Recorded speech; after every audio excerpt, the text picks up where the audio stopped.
আলহামদুলিল্লাহ, আমার খুব ইচ্ছা ছিল যে ফারিস্তা সালামি দিয়ে আমি ফারিস্তাকে একটা গিফট করব, যাতে বড় হয়ে ও বলতে পারে যে না, ওর মা ওর সালামি খেয়ে ফেলে নাই। সো এটা হচ্ছে আমি ফারিস্তার জন্য নিয়ে এসেছি। এটা হচ্ছে গোল্ডের একটা চেইন। অনেকদিন ধরেই যাবো যাবো করে আর যাওয়া হয় নাই।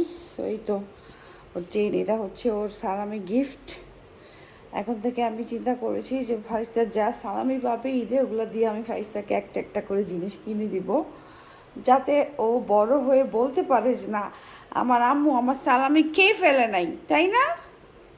আমার আম্মু আমার জন্য এগুলো রেখে দিয়েছে। আর এটা হচ্ছে আমি চিন্তা করলাম, এক ফারিস্তার জন্য জিনিসও করা হলো, সালামিটা কাজেও লাগলো। বড় হয়েও আমাকে ব্লেমও দিতে পারবে না যে আমার আম্মু আমার সালামির টাকা ছোটোবেলা থেকে খেয়ে ফেলেছে, তাই না দুষ্টু বুড়ি? সো এই হচ্ছে ফারিস্তার চেন। আর কোরবানি ঈদে ইচ্ছা আছে যে আরেকটা জিনিস করব। এটা যেহেতু চেন করেছি, ওইটা হয়তো অন্য কিছু করব, আংটি বা হচ্ছে কানের দুল, এরকম একটু একটু একটু করে করতে করতে হয়তো আমার মেয়ে একসময় মানে কি বলে বড় হয়ে খুশি হয়ে যাবে যে আমার মা আমার সালামিগুলো দিয়ে কাজে লাগিয়েছে, খেয়ে ফেলে নাই। পাপ্পা না, মাম্মা। এই যে মাম্মা দিয়েছি তোমাকে ওর সালামি, প্লাস আমি হচ্ছে কিছু ভরে এই চেনটা নিয়েছি ওর জন্য।